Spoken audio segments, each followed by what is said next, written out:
creative activities don't have to be to do with Hollywood films or poetry about other countries and people with more exciting lifestyles. They don't need to be like that at all. They can be about our lives, and that's really helped me.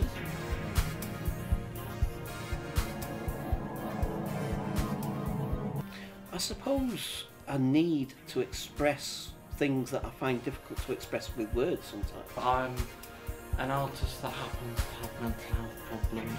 Well, if you want me to do the art, why don't you just commission me? But being schizophrenic, you are liable to be having more of a bad hair day. You have not only hair day, but you take your hair out.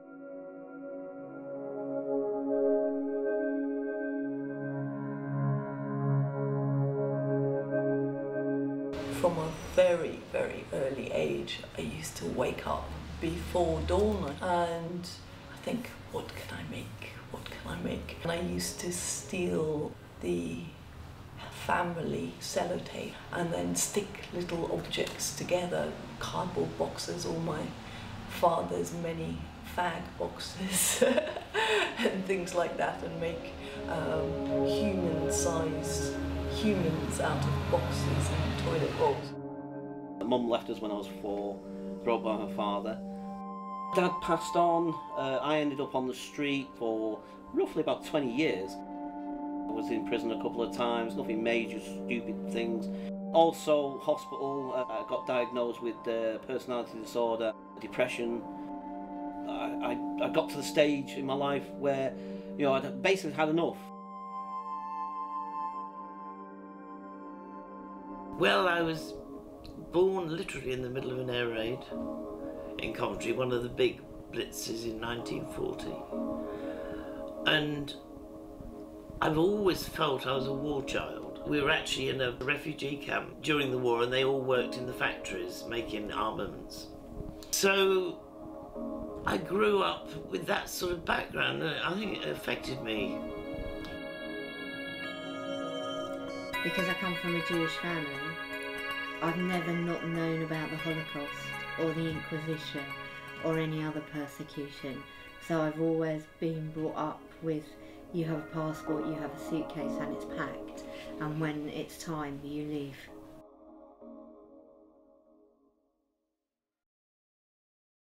Mostly I didn't learn how to interact with people because I think the depression really affected my ability to speak.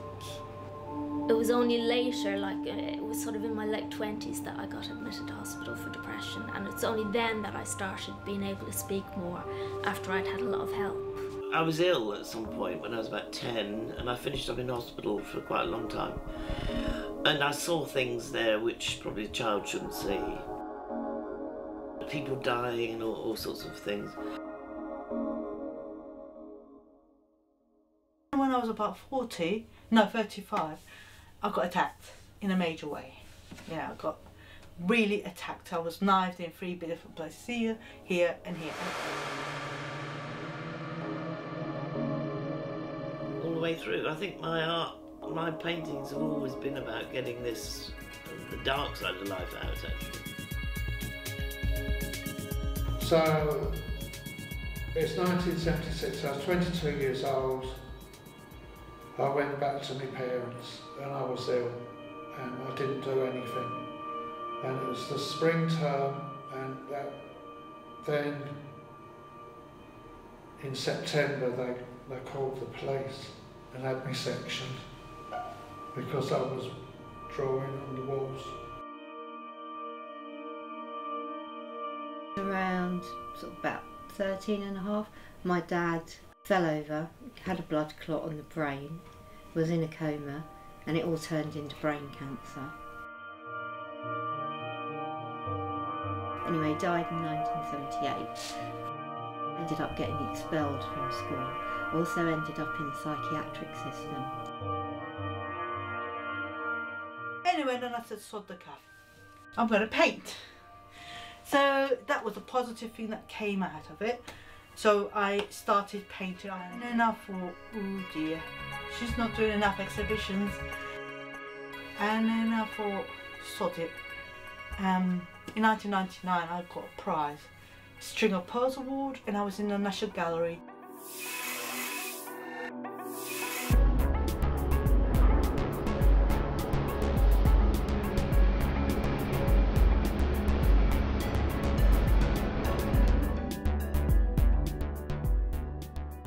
When I'm down, I can't do any art at all, and it's at those times I really wish I was achieving something creatively. The other way is that I think I actually got ill to make art. I think it was a conscious decision as a 9-year-old boy that I wanted to make art, and there was something simultaneous about illness that happened at the same time, and that's been the kind of duality of what my art making has been for me. This balance between this absolute passionate desire to create art that simultaneously makes me unwell. When I was at art school and I first became distressed, unwell, and that really has set the scene for the rest of my life really. I had many years in and out in a sort of revolving door syndrome of going in and out of hospital. Sometimes being dyslexic interferes with learning, being schizophrenic also interferes with learning, but being me is good.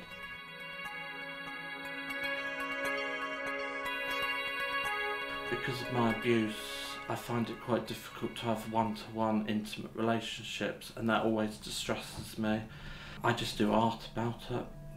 I would say I have a bad hair day, you know, and you do, everyone has a bad hair day, everyone has a bad stressful day, but being schizophrenic, you are liable to be having more of a bad hair day. You have not only hair day, but you take your hair out. You know, that's what it is.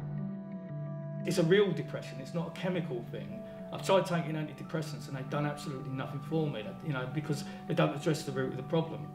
So I think if it's something I've just got to live with, and in a lot of ways, my involvement in the arts is one of the primary things that helps me to cope with my depression and my circumstances.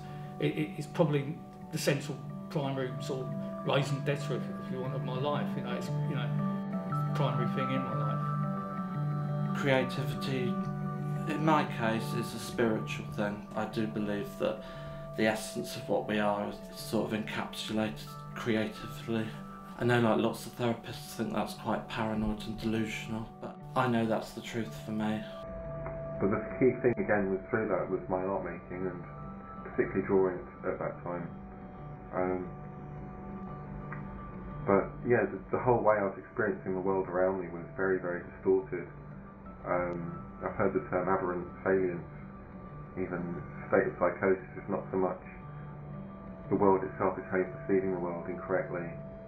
But you know, if you don't know any different, then it's difficult to understand that that's not the right thing. But having said that, you know, I went into hospital, realised that there were many, many more people who'd been through the same thing, and that was really, really helpful.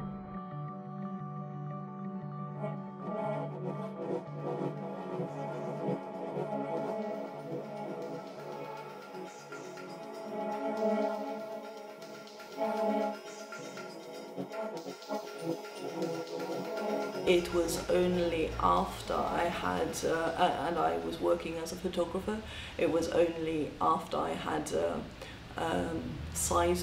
yet another sizable breakdown that I started to find an art practice that was meaningful to me. I made such pretentious dross, which is fine. It was just I was making art for other people. And now I make it for myself because I need to make it and because I love making it, and I don't need it to, you know, be in a gallery or anything like that. If you want me to do the art, why don't you just commission me to do the art, and then I'll do it for you, you know what I mean? If you really want me to do it, pay up front and I'll do it. And it's easily done. I can do, you know, I mean, I don't have any difficulties producing art. I could produce art spontaneously. This piece on the wall behind me, I just produced, you know, in the last 10 minutes. Art is the thing that gets me through all the barriers that I actually feel in my life. Well, it's the only thing I want to do, really. I mean, there's things I do that I have to do, and the thing I do that I want to do is making art. It's to do with survival, and if something troubles me now, I actually feed it into my art. It's still painful, but it's painful with a purpose.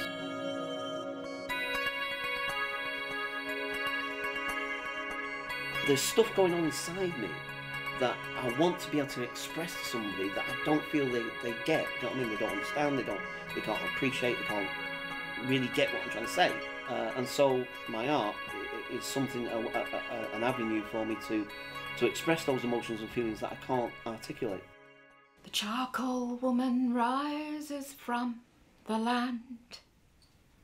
Here in the burning bushes where she stands, her smouldering head is turned towards the hills.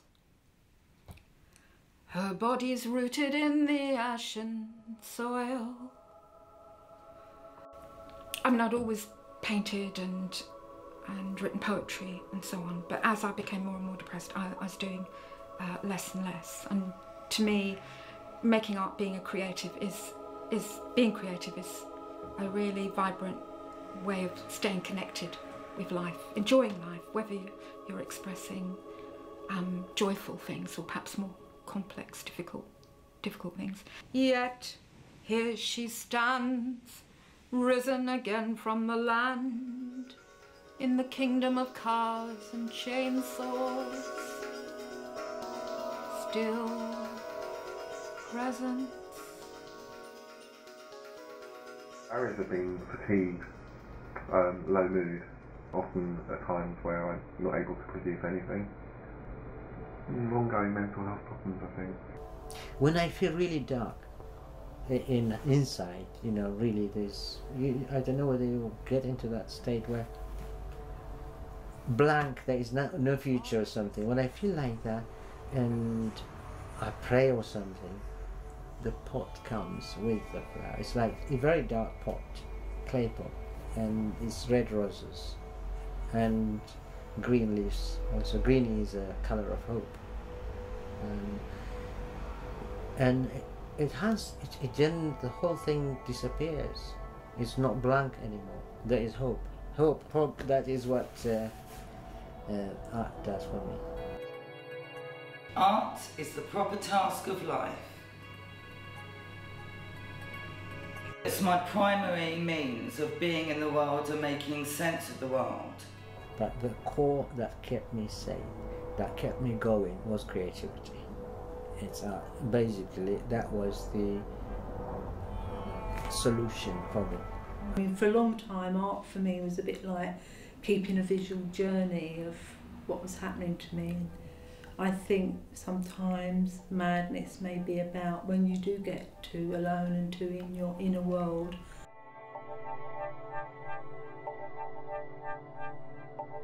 In terms of other barriers, art is the thing that gets me through all the barriers that I actually feel in my life.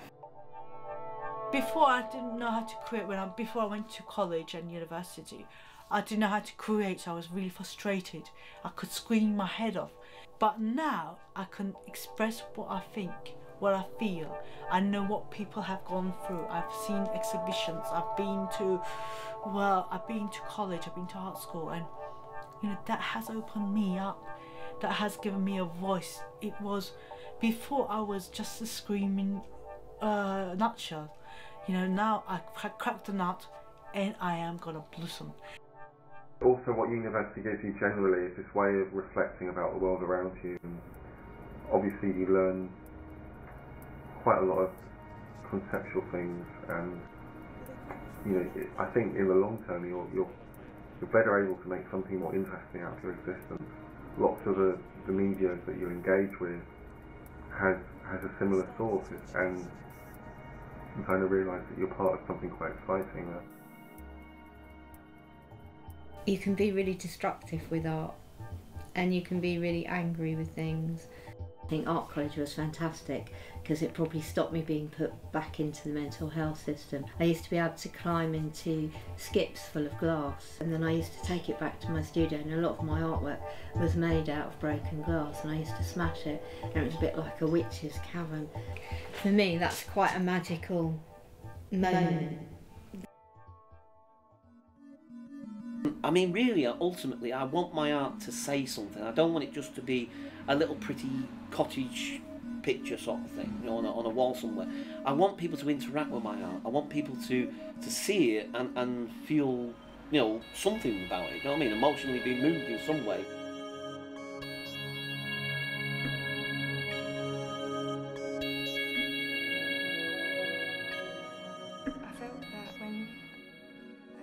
I felt that when I was at my worst, I felt that I didn't have a voice, and I was able to say things through my artwork that I wasn't verbally able to say. I could tell people things that I was silenced as a child, but I wasn't. But I could still draw.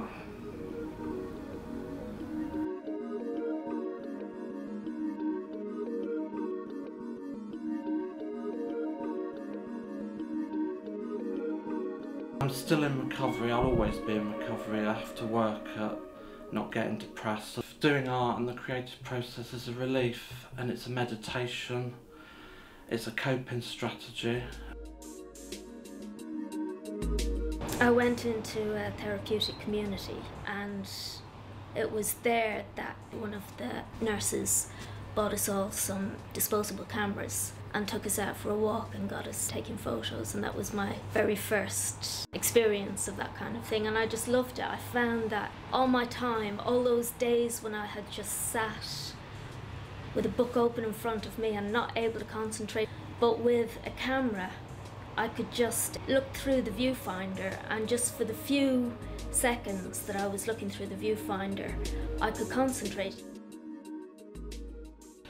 What I experienced not only was that I was able to give form to stuff for which I had no words, but the actual act of making them externalised the stuff and literally got it out of me so that I could then move on, and that was absolutely phenomenal. The one thing that has always managed to keep me, you know, sane to a degree at least, is that they eventually find out that I've got, you know, a bit of drawing talent or whatever, and they usually give me some paper and a pencil, and then I'll start drawing, and that inevitably helps me to recover. It's much more proactive than trying to do counselling with someone, because then I can get off a broken record. Because when you're just talking about something that's negative all the time, you're also, now it's been discovered, producing the negative chemicals in your brain. Whereas when you're doing something that's putting the negativity into a positive, you're actually creating more positive chemicals. It's the last 20 years since I've become really adapted to my illness, which is sometimes horrendous. I mean, sometimes it scares me silly what I say to myself. But sometimes I am so entranced by the beauty of what I create. For me, the crucial thing is when you make art, there's no conscious language process that you're going through. So you can get emotions out that you're too scared of facing and putting words to. So I also don't have to be too exposing in the stuff that I put out, but I understand what it means to me. I'm beginning to wonder if the art of the mentally ill is actually more interesting than the art that's normal artists. I don't think normal is the right word, but, you know, conventional artists would do. I'm an artist that happens to have mental health problems. I'm not a mental health artist. I think a lot of people become artists because they have bad mental health, but I also think for other people, other artists, it goes hand in hand. Art reflects how you feel.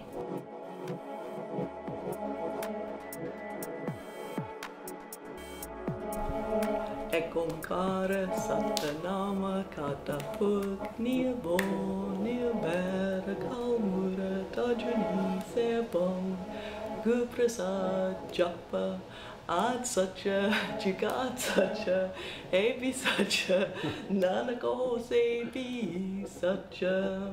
Is that random enough? Perfect. And what does that mean? What does that translate into English? Some of it would mean we are all one, there is one truth through all time.